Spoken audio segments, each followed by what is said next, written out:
Women's world cup టోర్నీలో 5 మ్యాచ్లను విశాఖ వేదికగా నిర్వహించడానికి బీసీసీఐ నిర్ణయించుకుంది. ఈ విషయాన్ని Andhra cricket association Vijayawada MP Kesineni Sivanath చెప్పారు. ఈ మ్యాచ్లు 2025 సెప్టెంబర్, అక్టోబర్ మధ్య జరగనున్నాయి.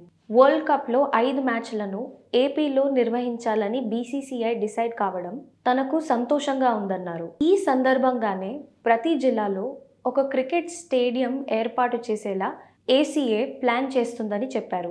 ఆదివారం జరిగిన ఏసీఏ జనరల్ బాడీ మీటింగ్లో ఈ స్టేడియంల నిర్మాణంపై చర్చించారు. అదేవిధంగా వరల్డ్ కప్ మ్యాచెస్ నిర్వహణ, రాజధాని నగరం అమరావతిలో అంతర్జాతీయ క్రికెట్ స్టేడియం, రాష్ట్రంలో వీటికి నిధులు కేటాయించి క్రికెట్ కార్యక్రమాలపైన చర్చించారు. కర్నూలు, నెల్లూరులో ఏసీఏకు సొంత భూములు ఉన్నాయి. ఈ జిల్లాల్లో స్టేడియంల ఏర్పాటుపై డిస్కస్ చేస్తున్నాం. అమరావతిలో అంతర్జాతీయ ప్రమాణాలతో క్రికెట్ స్టేడియం నిర్మించాలని ప్రతిపాదించాం.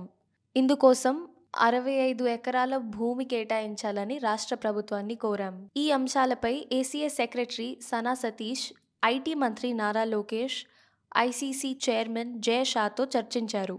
అమరావతిలో స్టేడియం నిర్మాణానికి బీసీసీఐ అంగీకారం తెలిపింది అని కేశినేని చెప్పారు. అదేవిధంగా బీసీసీఐ నిర్ణయంతో జిల్లాలకు ఏసీఏ కేటాయిస్తున్న బడ్జెట్ డబుల్ అయిందని సానా సతీష్ చెప్పారు. ఇప్పటి వరకు 20 లక్షలుగా ఉన్న బడ్జెట్ను 40 లక్షలు చేసినట్లు తెలిపారు. క్రికెట్ మ్యాచ్ల నిర్వహణతో రాష్ట్రంలో క్రికెట్కు భారీ బూస్ట్ లభిస్తుందని ఆయన చెప్పారు.